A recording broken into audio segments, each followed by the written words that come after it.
Hello, this is John welcoming you to the 1928th edition of the Enfield Talking Newspaper.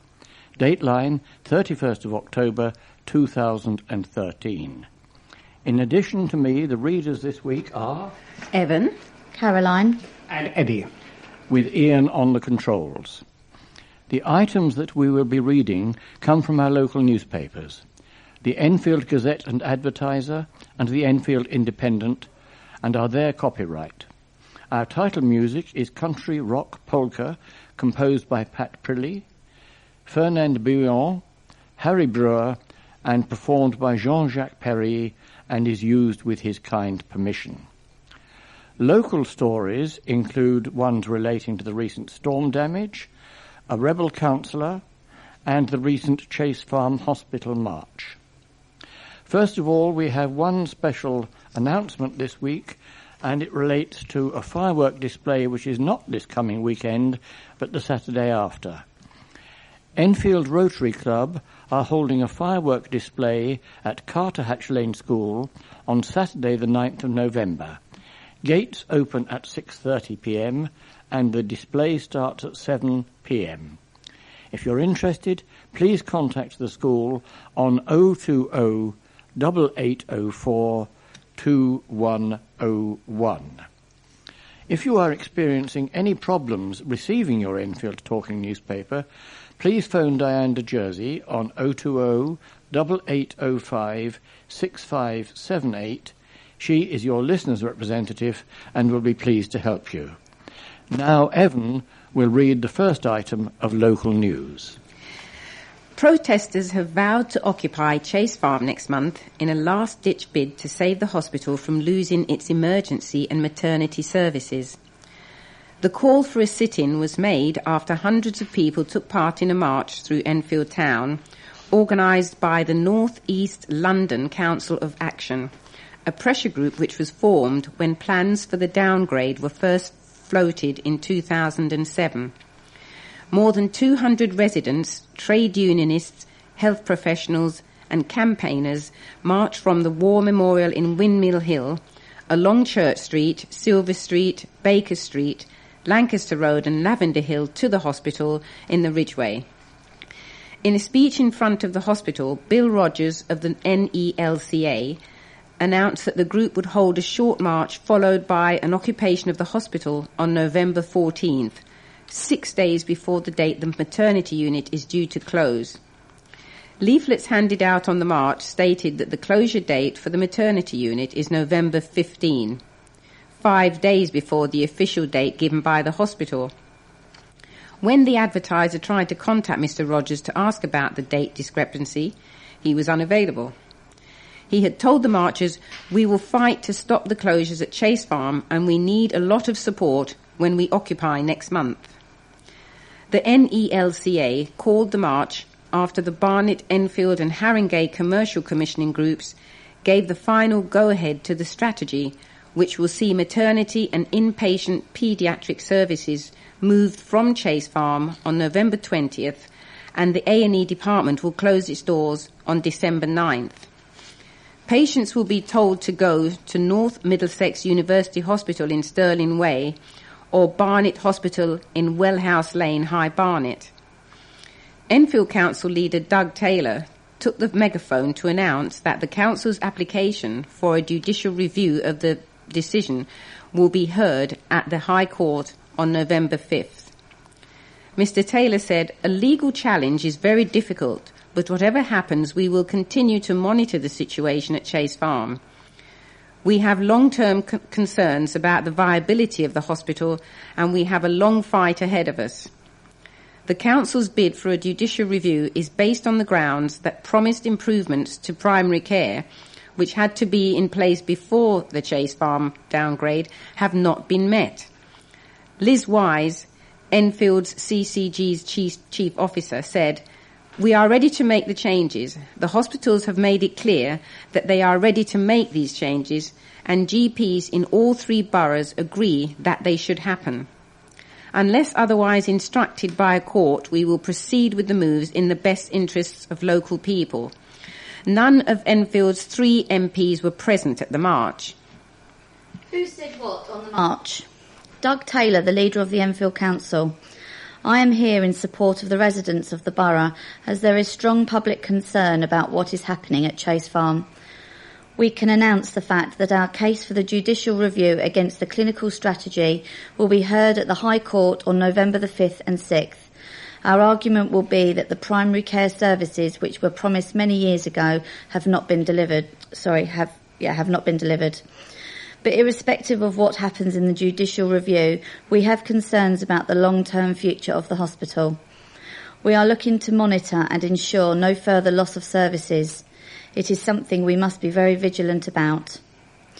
Bill Rogers of the North East London Council of Action, which had called the march, even if the conditions with regards to improvements to primary care were met, we still would not want to agree to the closures. The downgrade is wrong and must be stopped. Across Barnet and Enfield, we have 3 A&E units, and if you lose one, that means you don't just lose emergency capacity, it also means you lose operational capacity. We are marching to stop the closures at Chase Farm, and we have a policy that, if necessary, we will occupy the hospital.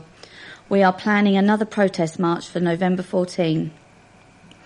Anna Athol, who worked as a general surgeon at North Middlesex University Hospital before retiring in 2010.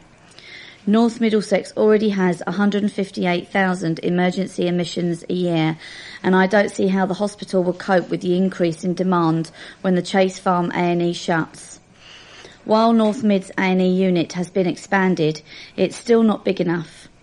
As to the council's legal challenge, I have to say that improvements in primary care could never be a substitute for an A&E unit. I think we will see what we are seeing across the country, delays in A&E which will have a knock-on effect in delays in treatment and the resulting problems with access to treatment. The downgrade has to be stopped. Monty Meth, life president of the Enfield Over 50s Forum, which on Saturday launched a petition to Health Secretary Jeremy Hunt calling for an increase in public health funding in the borough. The Forum is here in support of what Enfield Council is doing in terms of its legal challenge against the clinical strategy. No services should be taken away from Chase Farm before major improvements to primary care are made. We have been campaigning for these improvements for 8 years, but nothing has been forthcoming. We also believe that Enfield has been chronically underfunded for many years in terms of public health money it receives. We get around £36 per head compared to £128 in Westminster. That needs to be urgently addressed, and that is why we are launching our petition today. And this is on a different subject. Storm leads to road and rail disruption. The stormy weather, which wreaked havoc in early hours of Monday, disrupted travel for commuters until yesterday evening as fallen trees blocked train lines and roads across the borough. Office of the Enfield Council, with teams made up of 25 volunteer staff, dealt with more than 30 damaged or felled trees to keep pavements and roads clear. Traffic was severely disrupted on Monday morning on the A10 Great Cambridge Road by 2 collapsed trees, one blocking the southbound lane and another the northbound lane. The road was cleared by 10 a.m. Worst affected were rail commuters, with those travelling to and from stations on the lines through Edmonton Green and Ponders End, Enfield Chase, Winchmore Hill and Palmer's Green, having to make alternative arrangements. Commuters faced a half-hourly service until yesterday evening as many services were cancelled. Train operators Great Anglia and First Capital Connect apologised for the disruption. The council had to close Enfield playing fields 40 Hall, Pims Park and Trent Park temporarily on Monday to deal with fallen trees, but parks will reopen in the afternoon. Chris Bond, Cabinet Member for Environment, said, "I'd like to thank everyone for their hard work, especially the significant number of staff who volunteered to work extra shifts to make sure Enfield was back to normal as soon as possible."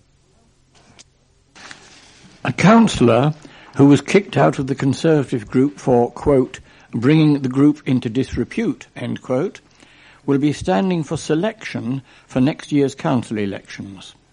Chris Joannides was sacked by the Tory group in February after a number of Islamophobic comments appeared on his Facebook profile.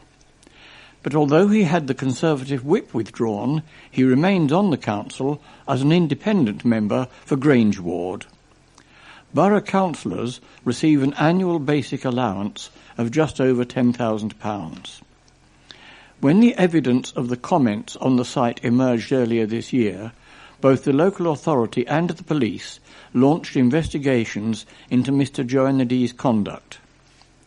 9 months after the Advertiser first reported on this issue, Enfield Council has revealed that its probe cannot make further progress until the police have completed their own investigation.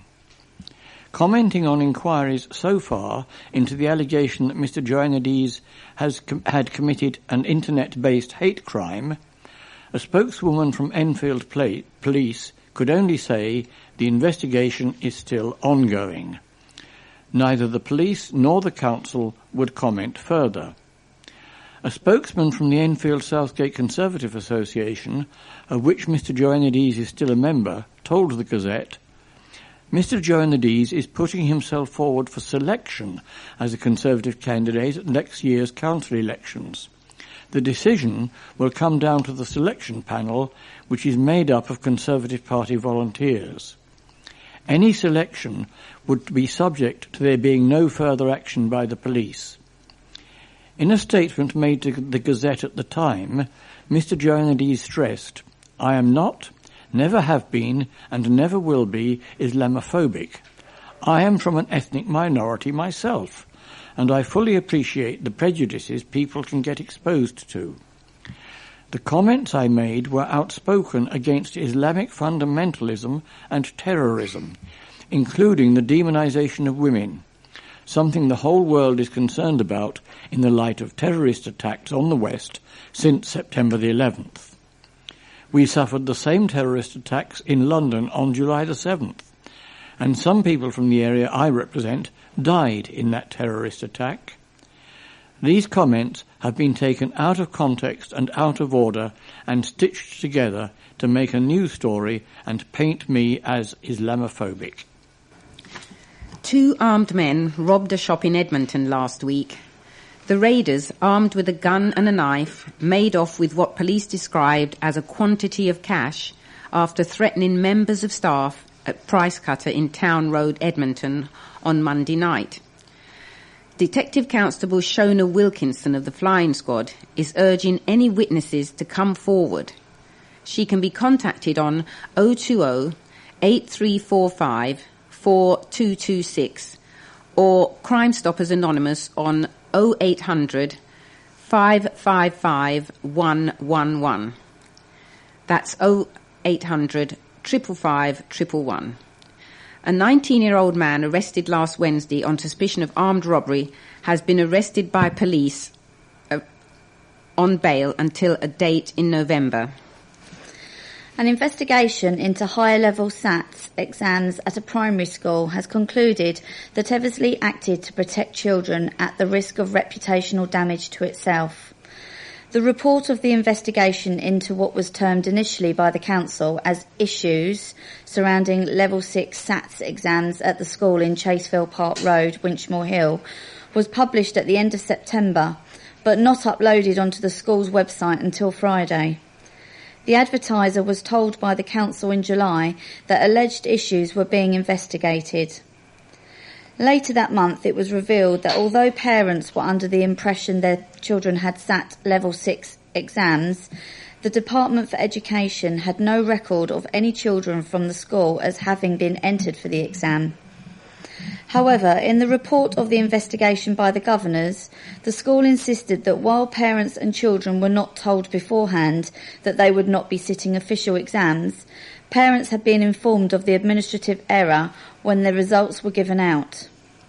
According to the report, parents were given a letter along with the results, which read, "Due to an administrative error in pupil registration with the DFE Standards and Testing Agency, we have not yet been able to have these results externally validated by the Standards and Testing Agency.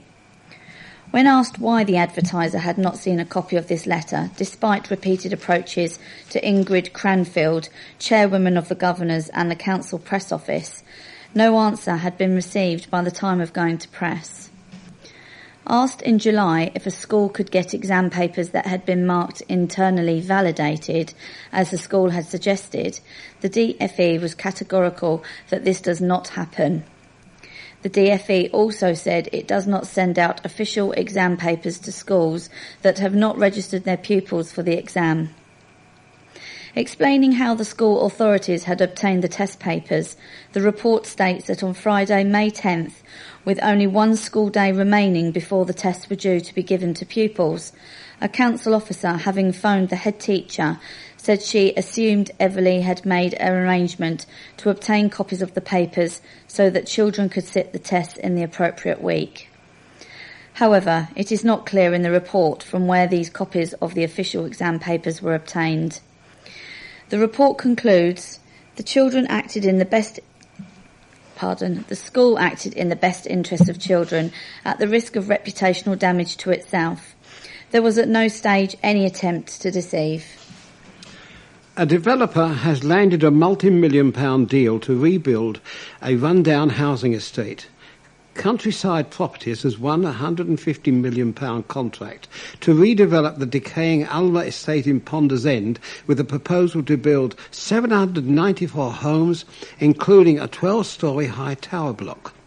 The landmark pastel-covered towers of the estate beside Ponders End railway station will be razed to the ground to make way for the development, and 200 of the homes will be designated specifically as council-owned properties. The plans by Countryside beat a rival build from Lang O'Rourke, which proposed more council homes and almost half of the rival's total of 468 privately owned properties. In a survey of the residents, an overwhelming majority preferred Countryside's plans. Almost three-quarters who replied to the questionnaire rated the outside of the appearance of the developer's design as very good or good. Enfield Council Cabinet Member for Housing, Ahmed Oikena, said this investment will revive this part of Enfield, providing first-class affordable family homes and a state-of-the-art facilities. The appointment of Countryside takes us a big step towards rebuilding the estate, creating a greener, safer and brighter neighbourhood. Our local community has a vital role to play in shaping the plans, and we've written to our residents explaining how they can get involved. Now that developer has been selected, it won't be too long before more progress is made.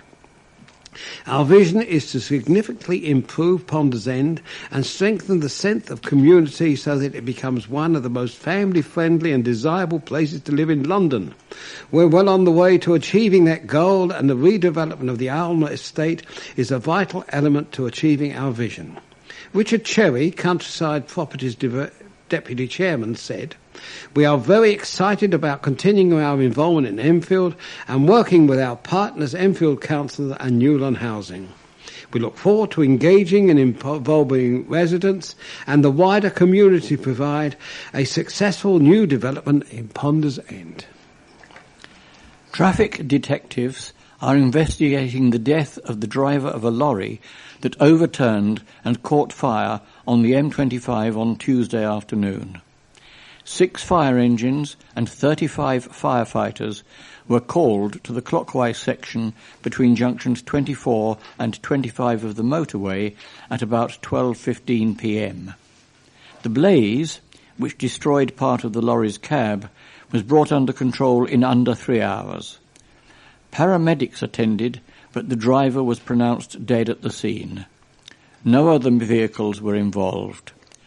At the time of going to press, next of kin had not been informed. Officers from the Road Death Investigation Unit are looking into the tragic incident. The crash caused long tailbacks on the M25, and the fire brigade urged motorists to avoid the area while crews dealt with the blaze.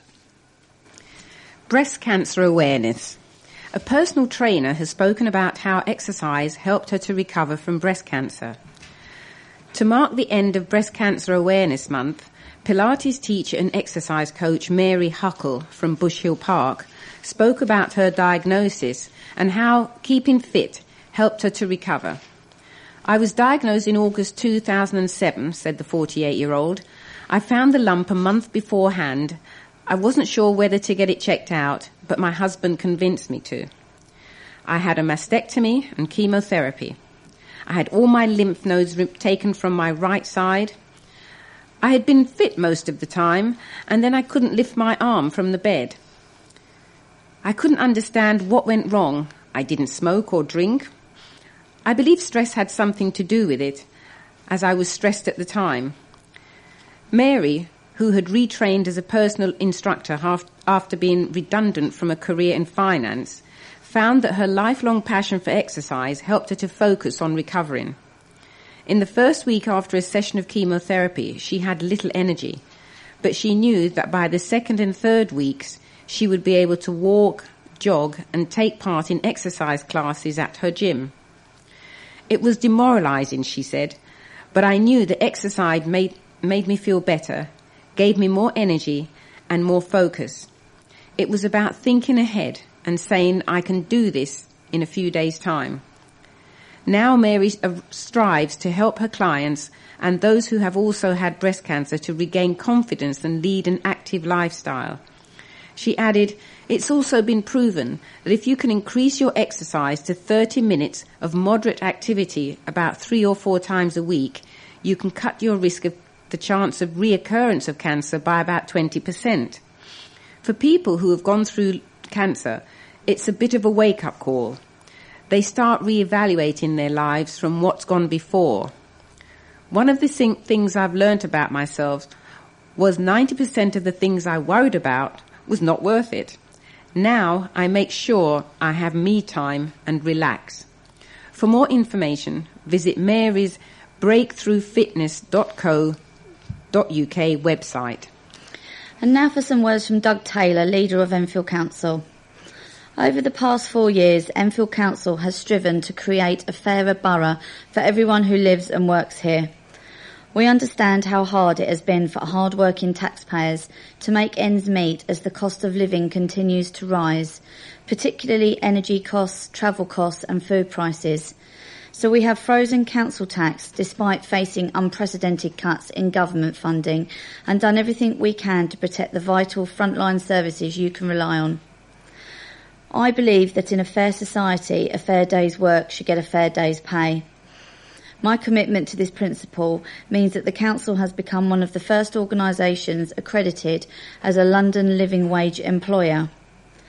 This means that our minimum rates of pay are related to independent assessments of the most basic cost of living in the capital.